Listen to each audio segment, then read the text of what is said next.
Mes rencontres avec Luc fonctionnent trop bien. Là, fait qu'il faut que je limite un petit peu là, ma popularité en portant des couvre-chefs un peu douteux. Je suis donc affublé d'une casquette pour l'émission d'aujourd'hui. Luc, je voulais quand même te féliciter parce qu'on a eu une très bonne conversation hier concernant l'affaire Epstein, la liste d'Epstein, et ça a été le segment le plus vu sur YouTube depuis le début de la saison estivale. Donc, tout ça grâce à toi, finalement. Non, mais ça veut dire que les gens sont encore au rendez-vous, que je suis bien guidé. Ça doit être ça. Donc aujourd'hui, notre ami Trump, parce qu'il est difficile de passer outre le personnage si on parle de politique américaine, Trump était au Texas, évidemment, suite là, aux dégâts majeurs qu'il y a eu ces derniers jours. Qu'est-ce qui s'est passé et qu'est-ce qu'il a dit exactement? Encore là, visite, j'ai l'impression de me répéter cette semaine, j'ai utilisé le qualificatif bien souvent, mais c'est une visite intéressante au sens des retombées potentielles. M. Trump est allé ni plus ni moins que se recueillir, il est accompagné de la première dame et il a dit qu'il ne se rappelait pas avoir vu quelque chose d'aussi horrible. On sait que traditionnellement, le président américain, quand il se présente pour constater les dégâts, c'est un peu le consoleur ou le Mhm. consolateur en chef. Donc, c'est celui qui vient dire, ben, nous sommes là pour vous, mais aussi, quelque part, se recueillir avec les gens, en prendre soin. Cette fois-là, M. Trump l'a pas toujours bien fait, ou à tout le moins, en tout cas, c'est pas ce qui transpirait de sa présence à un endroit particulier.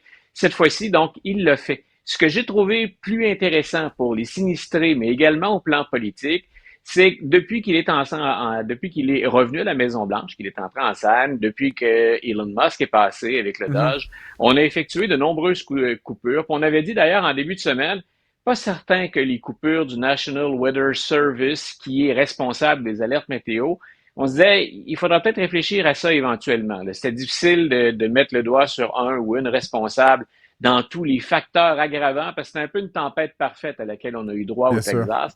Mais on a dit, on reviendra là-dessus. Puis Donald Trump avait été aussi un critique de la FEMA, qui intervient au niveau fédéral ou au plan fédéral en cas d'urgence. Puis il avait même dit, on va réduire le budget, mais on va réduire son rôle. On était à peine à la limite entre on le garde ou on élimine ça, puis ben, chacun des États aura des subsides supplémentaires pour aider en cas de catastrophe naturelle. J'avais dit quand il a avancé ça, tous les États ne sont pas égaux en termes de ressources aux États-Unis. Donc, c'est souvent le fédéral qui venait combler les ressources manquantes de plusieurs États. Mais donc, on en était là dans ce débat. Est-ce qu'on garde la FEMA, puis est-ce qu'on coupe dans les budgets? Et là, carrément, ce qu'on a dit, c'est qu'on n'allait pas tasser la FEMA, ça ne va pas disparaître. Puis on est à réfléchir effectivement sur les sommes qu'on va attribuer ou consacrer à ça. Hmm. Parce que s'il y a une chose pour laquelle on peut regarder le gouvernement fédéral du coin de l'œil et dire vous n'étiez pas au rendez-vous cette fois-là, c'est pas nécessairement les coupures de M. Trump, comme la gestion qu'a fait en sécurité intérieure Kristi Noem. Donc, elle a imposé de nouvelles règles à respecter en cas d'intervention pendant des sinistres et ça a retardé, dit-on, jusqu'à 72 heures certaines opérations du gouvernement fédéral pour venir en aide à l'État du Texas pour les sinistrés sur le terrain. Donc, on peut difficilement contourner le puis dire il y a une performance parfaite de l'administration dans ce dossier-là. Et Hmm. deux grandes retombées, si on va du côté de la structure politique, ben, Kirsty Noem va avoir des comptes à rendre. Comment se fait-il que vous étiez en retard à ce point-là? Puis pourquoi avoir mis ces nouvelles mesures? On parlait de restrictions budgétaires puis de vérification du budget. Et de Ouais. l'autre côté, ben, moi, j'ai toujours pensé qu'on devait garder la FEMA. C'est un peu un mammouth, hein? C'est très, très, très gros. Mais en même temps, je répète, il y a des États pour lesquels c'est incontournable. Et clin d'œil, en passant, on n'est jamais sorti de la politique. Il va y avoir de l'aide pour le Texas, alors qu'il y a encore des millions de dollars qui sont attendus en Californie Des pour les milliards, incendies. oui. Ben, Donc, quand je j'allais dis te que les États ne relancer, sont... ouais, j'allais te Quand je relancer dis que les États... là-dessus. Oui, Parce qu'en fait, vas-y. effectivement, on voit quand même une différence assez importante dans le Ouais, ton et dans l'approche de Donald Trump. tout à fait. Dans ce cas-ci, Greg Abbott, gouverneur républicain, un État, le Texas, là, assez, Ouais. assez partisan là, du Parti républicain. De l'autre, Gavin Newsom, qui s'est très directement opposé à Donald Trump sur plusieurs fronts. Et qui, évidemment, M. Trump n'a pas du tout tenu la même nature de discours discours n'a pas été aussi généreux, n'a pas été aussi compatissant avec les Californiens qu'il ne l'est aujourd'hui avec le Texas, alors qu'on parle quand même de dévastation. Là. Je veux pas, c'est pas un concours, là, mais très importante dans les deux cas. Comment, voilà. Est-ce que vraiment, là, c'est une question de quel côté on vote qui va faire la différence entre obtenir des fonds puis du soutien de la FEMA puis du gouvernement fédéral ou non? Ou est-ce qu'on peut espérer que M. Trump éventuellement soit le président de tous les Américains, comme il ne cesse de le dire là, en catimini? Voilà, moi, je pense qu'il est assez clair. Il n'est pas le président de tous les Américains, du moins pas de la même façon. Donc, il est très clair que si vous avez voté pour Donald Trump, par exemple, quand vient le temps de souligner le 4 juillet, c'est passé un bon 4 juillet et c'est passé un bon 4 juillet les pourris. Donc, tu auras remarqué, là, quand vient le temps de s'adresser aux Américains, M. Trump ajoute toujours une phrase pour dire même ceux qui sont trop à gauche, même les woke, même le reste finalement, vous pouvez célébrer. C'est triste dans des catastrophes comme celle-là et tu fais bien de le préciser. Là, on ne se relance pas entre la misère du Texas et la misère de la Californie. Mais je pense que le gouverneur Abbott, qui devait être en colère contre les autorités fédérales dans ce dossier particulier, il a fait ce que certains dirigeants à l'étranger font quand on négocie des ententes commerciales ou quand on vient essayer d'établir une collaboration avec le président Trump. Même s'il y a eu des retards dans l'arrivée des troupes fédérales ou des envoyés des services fédéraux, Greg Abbott a remercié le président Trump, alors que Gavin Newsom s'est braqué très rapidement. On peut penser qu'il avait raison, on peut être pour ou contre, mais ce que ça donne comme résultat, c'est M. Newsom a joué une carte. D'ailleurs, c'est quelqu'un qui va fort probablement déposer sa candidature en 2028 à la présidence. C'est quelqu'un qui se cherche aussi un autre poste. Il ne sera plus gouverneur de la Californie, on va le remplacer. Donc, il y a un jeu politique qui s'est fait. Que le gouverneur soit démocrate ou républicain, ça ne devrait pas changer quoi que ce soit. Ce sont des Américains qui paient des impôts. Ce sont des Américains auxquels on vient en aide. La dernière belle collaboration, moi, dont je me souviens, c'est celle entre Barack Obama et Chris Christie au New Jersey, par exemple. On se rappelle qu'autour des plages du New Jersey, il y avait eu une dévastation et ni un ni l'autre, ni Christie ni Obama n'avaient joué de cartes politiques. Puis ils avaient suspendu les hostilités, apparaissant ensemble et puis vraiment y allant d'une belle collaboration.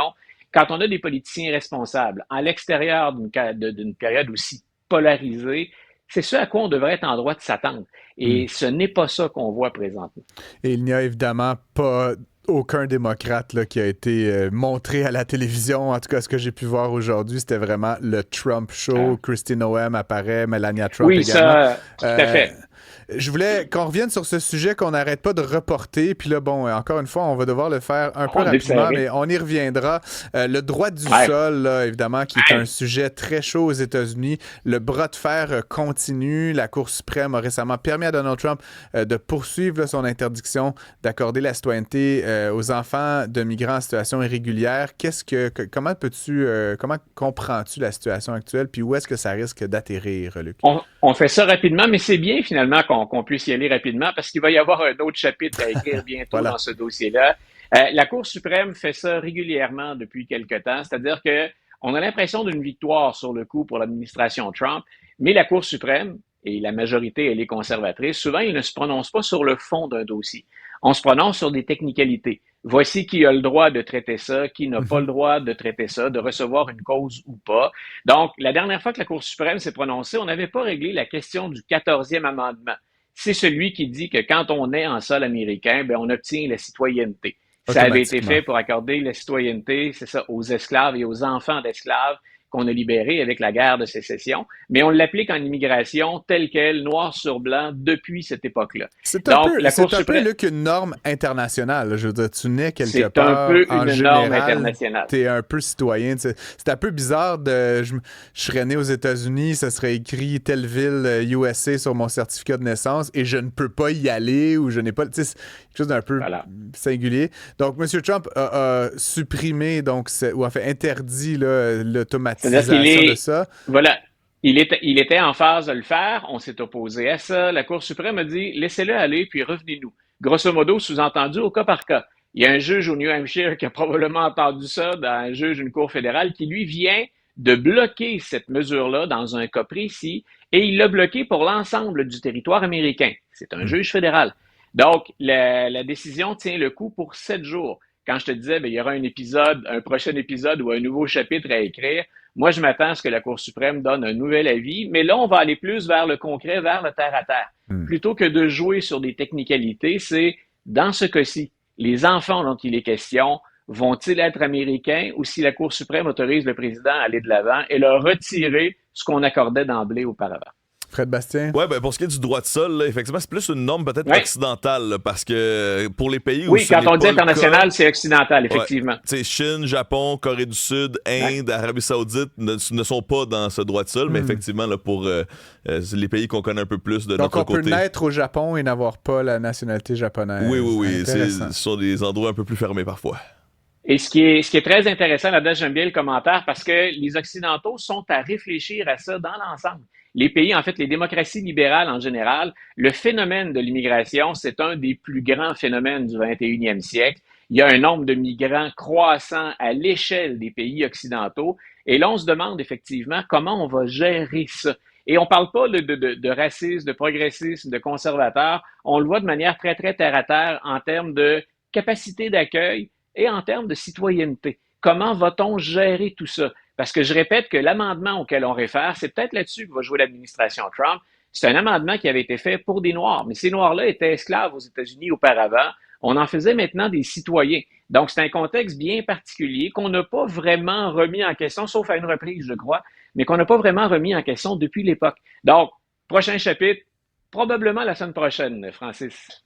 Sans faute, Luc, on te retrouve dès lundi, 17h. Si vous avez des commentaires sur la chronique de Luc ou sur ce qui se passe aux États-Unis de manière générale, je sais que ce sont toujours des débats ou des sujets qui font beaucoup réagir. N'hésitez pas à nous écrire au 1877-827-2346. Un excellent week-end à toi, Luc. Très bonne première semaine entre nous. Je nous en souhaite d'infini, mais pour l'instant, on va essayer de se rendre à la mi-août comme prévu. Et donc, à lundi, dans l'immédiat. Bye, à lundi.